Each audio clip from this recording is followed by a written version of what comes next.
Hello students आज के lecture में हम अपने OCM के second chapter functions of management को डिस्कस करने वाले हैं। मैंने अपने पिछले यूट्यूब्स के वीडियो में आप लोगों को ऑलरेडी 2 फंक्शंस ऑफ मैनेजमेंट सिखा दिया था, जिसमें प्लानिंग का फंक्शन और ऑर्गेनाइजिंग का फंक्शन मैंने कवर किया था। आज के वीडियो में मैं आपको उसके थर्ड फंक्शन स्टाफिंग के बारे में सिखाने वाला हूं। तो आप लोग इस वीडियो को देखते रहें ताकि आपको स्टाफिंग का मीनिंग, उसका डेफिनेशन और उसके इम्पोर्टेंस समझ में आ जाएं। तो चलिए स्टूडेंट्स, जल्दी से हम स्टार्ट करते हैं स्टाफिंग के मीनिंग को। Students, staffing is the functions of execution according to plan and organizational structure. It is the process of attracting, recruiting, selecting, placing, appraising, remunerating, developing and retaining the best workforce. Student, simple शब्द में समझाऊं तो staffing का मतलब ये वो function है जो हर मैनेजर्स को और मैनेजरियल अथॉरिटीज़ को अपने ऑर्गेनाइजेशन में करना पड़ता है। ये वो फंक्शन है जिसमें वो अपने ऑर्गेनाइजेशन के लिए best workers, best employees, best subordinates, best assistant को चूज़ करते हैं, उन्हें रिक्रिएट करते हैं, उनका सिलेक्शन करते हैं, उन्हें अपने ऑर्गेनाइजेशन में जॉब प्रोवाइड करते हैं, उन्हें उनके जॉब के लिए रेम्यूनरेशन दिया जाता है, उन्हें ट्रेनिंग दी जाती है। क्योंकि स्टूडेंट्स, अगर उनके पास अच्छा लेबर फोर्स, वर्क फोर्स या अच्छे एम्प्लॉयज़ होंगे, तभी उनके लिए अपनी ऑर्गेनाइजेशन को आगे बढ़ाना, उसका ग्रोथ करना बहुत ईजी हो जाएगा। इसीलिए थर्ड लाइन में बोला गया, overall growth and success of every venture is based on appropriateness of staffing function. It is very challenging for organization to focus on best utilization of workforce. यानी बहुत चैलेंजिंग टास्क होता है हमारे जितने भी मैनेजर्स होते हैं कि वो अपने ऑर्गेनाइजेशन के लिए best to best work force यानी बेस्ट टू बेस्ट वर्कर्स और एम्प्लॉयज़ का सिलेक्शन करें, क्योंकि जितना बेस्ट उनके पास वर्क फोर्स और एम्प्लॉयज़ होगा उतना बेस्ट वो अपने ऑर्गेनाइजेशन को आगे लेकर जा पाएंगे। तो स्टाफिंग एक ऐसा प्रोसेस है स्टूडेंट जिसको आपको समझना होगा कि ये वो प्रोसेस है जहाँ पे हमारे मैनेजर्स, मैनेजरियल अथॉरिटीज़ अपने ऑर्गेनाइजेशन के लिए बेस्ट टू बेस्ट स्टाफ या बेस्ट टू बेस्ट एम्प्लॉयज़ की तलाश में होते हैं। वो उन्हें इंटरव्यू के लिए बुलाते हैं, वो उनको उनका सिलेक्शन करते हैं। अगर वो अच्छे कैंडिडेट हैं, अच्छे सिलेक्शन में उनका प्रोसेस अच्छा है, तो उन्हें अपने वहाँ नौकरी प्रोवाइड करते हैं, उन्हें जॉब ट्रेनिंग देते हैं और वो चाहते हैं कि उन एम्प्लॉयज़ का प्रमोशन हो और साथ ही साथ उनकी ऑर्गेनाइजेशन का भी नाम हो। आगे बढ़ते हैं स्टूडेंट्स, स्क्रीन हम आगे ले लेते हैं तो हम देखेंगे यहाँ पे दिया है, by using their talents and skill retaining them and arranging training and development programs. हर ऑर्गेनाइजेशन चाहती है कि वो अपने एम्प्लॉयज़ को अच्छे से अच्छी ट्रेनिंग दे और उनके स्किल्स और उनके टैलेंट को उभारे और उसकी मदद से अपने ऑर्गेनाइजेशन को आगे बढ़ाए। अगर इसमें आगे बढ़ूं तो आगे का पार्ट है, the function emphasises managing human and not material और फाइनेंशियल। यानी ये वो फंक्शन ऑफ मैनेजमेंट है जिसमें जो फोकस होता है वो ह्यूमन वर्कफोर्स पर होता है, ह्यूमन रिसोर्स पर होता है, ना कि मटेरियल और फाइनेंशियल रिसोर्सेज पे। यानी ये वो फंक्शन है जिसमें लेबर्स के ऊपर यानी मजदूरों के ऊपर, वर्कर्स के ऊपर, एम्प्लॉयज़ के ऊपर फोकस होता है, ना कि हम कहें पैसों के ऊपर या मटेरियल के ऊपर। उन दोनों पर इस फंक्शन में कोई फोकस नहीं होता, पूरा का पूरा फोकस अपने एम्प्लॉयज़ और अपने वर्कर्स पे होता है। स्टूडेंट्स, आगे बढ़े तो आगे के पैराग्राफ में हमें दिया है, the need of staffing arises since the initial period of organization due to promotion, transfer, business expansion, retirement, resignation, accident, deaths of employ etcetera, vacancies are created in the organization. तो student, बहुत सारे reasons हो जाते हैं जिस वजह से किसी भी ऑर्गेनाइजेशन में वैकेंसीज आती हैं या जॉब वैकेंसीज क्रिएट होती हैं। मे बी बिकॉज उनका बिजनेस एक्सपांड हो रहा होगा, मे बी बिकॉज उनके एम्प्लॉयज़ रिटायर हो रहे होंगे, मे बी बिकॉज उनके ऑर्गेनाइजेशन के जो एम्प्लॉयज़ हैं उन्हें उनका एक्सीडेंट हो जाता है या वो रेजिग्नेशन दे देते हैं या उनकी एम्प्लॉय की डेथ हो जाती है। तो उनको अपने ऑर्गेनाइजेशन के लिए हमेशा स्टाफ की ज़रूरत पड़ती रहती है और स्टाफिंग के फंक्शन को उन्हें बार बार करते रहना पड़ता है, यानी एम्प्लॉयज़ को अपने वहाँ जॉब पर रखना और उन्हें ट्रेनिंग देना और उनके स्किल्स और टैलेंट को बढ़ाकर उनका भी फ़ायदा कराना और खुद का भी फ़ायदा कराना। लास्ट स्टूडेंट अगर आप पॉइंट देखेंगे तो है in this context staffing function plays an important role in organization, right person at a right job. Students इस पे ध्यान दीजिएगा, right person at a right job with right pay is the basic principle of staffing. Last की line बहुत important है, उस पर फिर से ध्यान दीजिए, right person at a right job with right pay is the basic, मतलब सही आदमी को चूज करिए सही नौकरी या जॉब के लिए, और उसे उस काम और जॉब के लिए सही से पे यानी उसकी सैलरी या उसका जो भी वेजेस हैं वो उसे प्रॉपरली पे किया जाना चाहिए। बेसिक प्रिंसिपल है हमारे स्टाफिंग का, right person eight right job with right पे, आपको ये याद रखना होगा। चलिए स्टूडेंट्स, अब हम जल्दी से अपने डेफिनेशन को ले लेते हैं। बहुत सारे डेफिनेशन यहाँ पर हमारे पास दिए गए हैं। हम फर्स्ट डेफिनेशन ले लेते हैं जो थियो हाइमैन सर ने दिया है, थियो हाइमैन सर ने, जो कहते हैं the staffing function pertains to the recruitment, यानी स्टाफिंग फंक्शन वो फंक्शन है जिसमें हम रिक्रूटमेंट करते हैं ना, एम्प्लॉयज़ को अपने वहाँ रिक्रूट करते हैं। रिक्रूट मतलब उन्हें जॉब पर रखते हैं या उनका सिलेक्शन करते हैं या उनके अंदर डेवलपमेंट लाते हैं या उन्हें ट्रेनिंग देते हैं या उनको कॉम्पनसेशन पे करते हैं, और यही है अपने सब ऑर्डिनेट्स मैनेजर्स को जॉब पे रखने के लिए किया जाने वाला स्टाफिंग फंक्शन। सिंपल शब्दों में कहूँ स्टूडेंट तो स्टाफिंग वो फंक्शन है जिसमें हम उन लोगों को अपॉइंट करते हैं जो नौकरी की तलाश में हैं, जो टैलेंटेड हैं।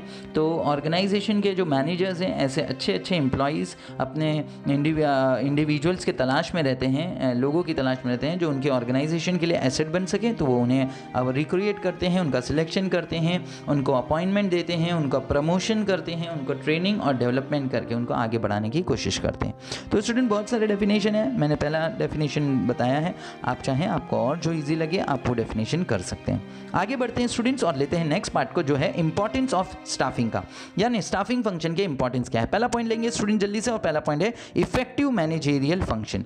स्टूडेंट्स स्टाफिंग के बारे में कहा जाता है ये बहुत ही इफेक्टिव फंक्शन है क्योंकि इसमें हमारे जो मैनेजर्स होते हैं वो अपने ऑर्गेनाइजेशन के लिए बेस्ट टू बेस्ट स्टाफ को ढूंढते हैं, क्योंकि जितना अच्छा स्टाफ होगा, जितने अच्छे वर्कर्स और एम्प्लॉयज़ होंगे, उतना स्मूथली उस ऑर्गेनाइजेशन में काम और फंक्शन हो पाएगा।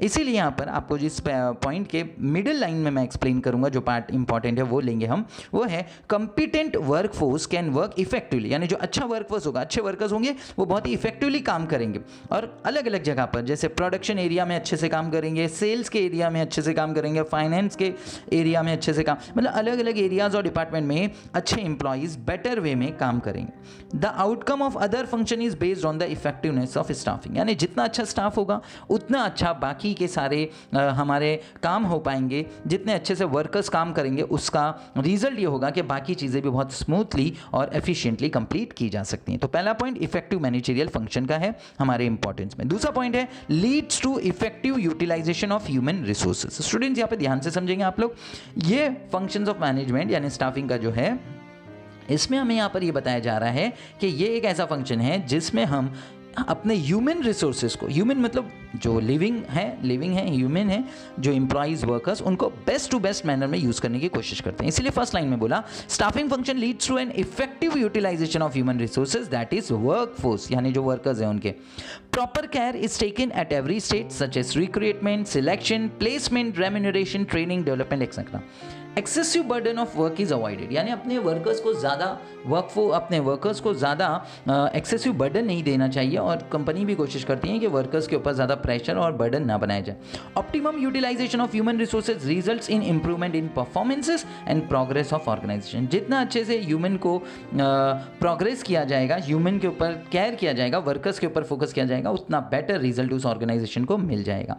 तो ये था कि अपने ह्यूमन रिसोर्सेज को बेटर वे में, इफेक्टिव वे में यूटिलाइजेशन करना इस फंक्शन का सेकंड इंपॉर्टेंस। मैं थर्ड इंपॉर्टेंस लूंगा और थर्ड इंपॉर्टेंस आपके सामने स्क्रीन पर है, बिल्ड्स कॉर्डियल रिलेशनशिप। स्टूडेंट ये एक ऐसा फंक्शन है जिसकी मदद से एक हेल्दी रिलेशनशिप क्रिएट की जा सकती है अपने एम्प्लॉयज़ के साथ, यानी हमारे मैनेजर्स अपने एम्प्लॉयज़, अपने वर्कर्स, अपने सबऑर्डिनेट्स, असिस्टेंट के साथ एक अच्छा हेल्दी रिलेशन मेंटेन कर सकते हैं, जिससे किसी भी एक्टिविटी को कंडक्ट करने में बहुत हेल्प हो जाती है। जब गुड रिलेशन होंगे, हेल्दी रिलेशन होंगे, तो कोई भी काम, कोई भी वर्क करना हो तो वो बहुत ही एफिशिएंट वे में और स्मूथ वे में किया जा सकता है। और यही है इसका एक्सप्लेनेशन। तो मैं मिड लाइन लूंगा जो मेन लग रही है, a smooth human relation is the key to better communication and coordination. जब अच्छे रिलेशन होंगे मैनेजर्स और एम्प्लॉइज में, तो उनमें अच्छा कोऑर्डिनेशन होगा, और अच्छा कोऑर्डिनेशन और अच्छी कम्युनिकेशन की मदद से उनके ऑर्गेनाइजेशन को ग्रो करने में बहुत हेल्प मिल जाएगी।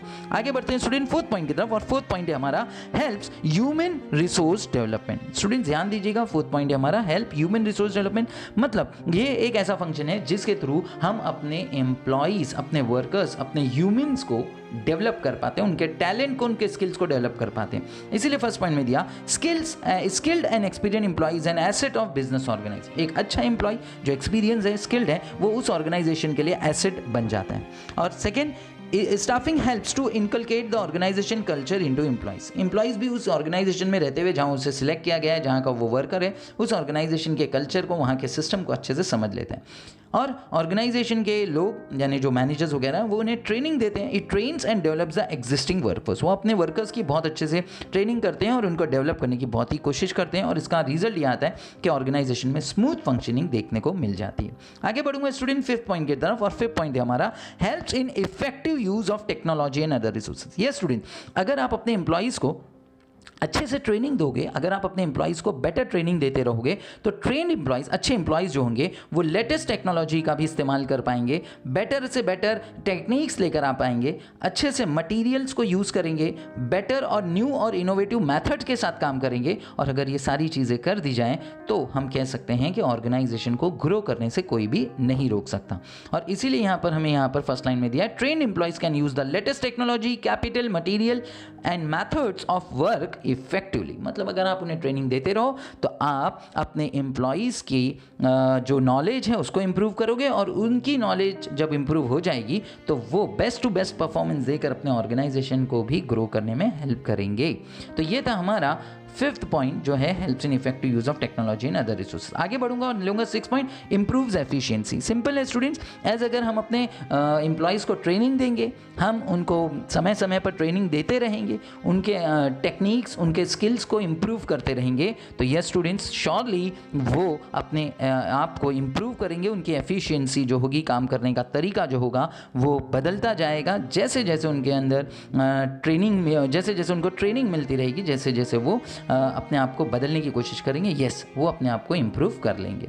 सो 6 पॉइंट याद रखिए, इम्प्रूव्स एफिशिएंसी का। 7 पॉइंट आ रहा है स्टूडेंट, जो स्क्रीन पर आपके सामने, वो है लॉन्ग टर्म इफेक्ट। स्टूडेंट्स यहाँ पर एक्सप्लेनेशन आप देखिए, इसमें बताया है qualified, efficient and skillful workforce is always an asset of the organization. Qualified, efficient and skillful workforce is always an asset of the organization. पढ़े लिखे और काम करने में माहिर, एफिशिएंट और स्किलफुल जो वर्कर हैं, जिनके अंदर अपना स्किल है, काम करने का उनको तरीका है, नॉलेज है, ये ऐसे एम्प्लॉयज़ होते हैं जो बहुत अच्छे एसेट्स बन जाते हैं अपनी ऑर्गेनाइजेशन।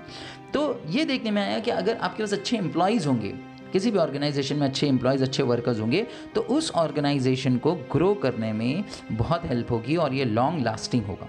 इसीलिए कहा गया है फर्स्ट लाइन के लास्ट में, proper selection of employees leads the organization towards the path of success. Yes, organization success हो जाएगी अगर उनके पास अच्छे, एफिशिएंट, कॉम्पिटेंट, स्किलफुल और क्वालिफाइड एम्प्लॉयज होंगे। तो आगे बढ़ेंगे स्टूडेंट पॉइंट नंबर 8 की तरफ, और वो है असेंशियल कॉन्ट्रीब्यूशन। यस स्टूडेंट्स, ये कह सकते हैं हम लोग के स्टाफिंग का जो फंक्शन है, जैसे वहाँ एक्सप्लेनेशन में दिया है, staffing ensures the continuity and growth of the organization through development of employees. जितना अच्छे से हम एम्प्लॉयज को डेवलप और ग्रो करेंगे, तो हमारे एम्प्लॉयज़ के ग्रो होने से, उनके नॉलेज और एक्सपीरियंस के बढ़ने से हमारा ऑर्गेनाइजेशन भी ग्रो करेगा, और हमारे ऑर्गेनाइजेशन के ग्रो करने से हमारे ऑर्गेनाइजेशन का गुडविल बढ़ेगा। इसीलिए यहाँ पर लास्ट लाइन में जो बोला है, therefore the contribution of the staff in their future roles is taken into account in staffing function.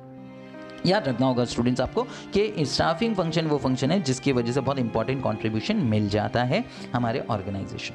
आगे बढ़ूंगा स्टूडेंट्स, और पॉइंट नंबर 9 लूंगा जो आपके सामने है, और वो है प्रोवाइड जॉब सेटिस्फैक्शन। ये स्टूडेंट्स, हम अपने इस फंक्शन के थ्रू अपने एम्प्लॉयज़ के अंदर एक सेटिस्फैक्शन क्रिएट कर सकते हैं। अगर एम्प्लॉयज़ को अच्छा जॉब दे दिया जाए, उनकी जो नीड्स और रिक्वायरमेंट्स है उनको पूरा किया जाए, उन्हें एडुकेट और अच्छी पे दी जाए, तो स्टूडेंट्स यस, आपके एम्प्लॉयज़ को एक जॉब सेटिस्फैक्शन मिल जाएगा, और जब उन्हें जॉब सेटिस्फैक्शन मिल जाएगा तो वो कभी भी अपनी उस ऑर्गेनाइजेशन को छोड़ के जाना नहीं चाहेंगे। इसीलिए सेकेंड लाइन के लास्ट में बोला है, training and development programs, fair remuneration and job security are the factor which are important in providing job satisfaction. यानी अगर आप अपने एम्प्लॉयज़ को ट्रेनिंग देते रहेंगे, उनके अंदर डेवलपमेंट लाते रहेंगे, उन्हें फेयर यानी अच्छी रेम्यूनरेशन, सैलरी वगैरह, पगार वगैरह देते रहेंगे, तो उनको बहुत सेटिस्फेक्शन मिल जाएगा कि हमारी जॉब अच्छी है, या ऑर्गेनाइजेशन से हमें कभी भी जॉब क्विट करके नहीं जाना, बल्कि यहीं मन लगा के काम करना है। लास्ट पॉइंट स्टूडेंट लेंगे और वो है maintains harmony. Maintains harmony means making a good relationship, good atmosphere in the organization. तो यहाँ पर लास्ट पॉइंट में एक्सप्लेनेशन देख लीजिए। In staffing process individual are recruited, selected and placed, as well as their performance is regularly appraised and promotions are given on the basis of merit. For this, criteria is made and duly communicated to concerned employees. It brings peace and harmony in organization. मतलब students अगर इस process को सही से कर लिया जाए, यानी स्टाफिंग के फंक्शन, तो ये हमारे ऑर्गेनाइजेशन में बेटर हार्मनी यानी बेटर रिलेशन, पीस लेकर आएगा, और बहुत अच्छे से काम को कंप्लीट किया जा सकता है इस फंक्शन के हेल्प से। तो स्टूडेंट यहाँ पर अगर आपका टोटल स्टाफिंग के मीनिंग, डेफिनेशन और 10 पॉइंट्स ऑफ इंपॉर्टेंस कंप्लीट हो गए हैं। हम आगे बढ़ जाएंगे स्टूडेंट्स, और आगे वाले पार्ट में आगे वाले वीडियोज़ में हम आगे के पार्ट को डिस्कस करेंगे। होप आपको बात समझ में आ गई होगी। तो अगर कोई डाउट है आप मुझसे पूछ लें, अगर आपको कोई कन्फ्यूजन है तो मुझसे क्लियर कर लीजिएगा। तो आज का वीडियो यहीं पे स्टॉप करेंगे स्टूडेंट्स, और आप अपना ध्यान रखिए, अपने मम्मी पापा का ध्यान रखिए, अपने गॉड को हमेशा याद रखते रहिए। Take care, good bye.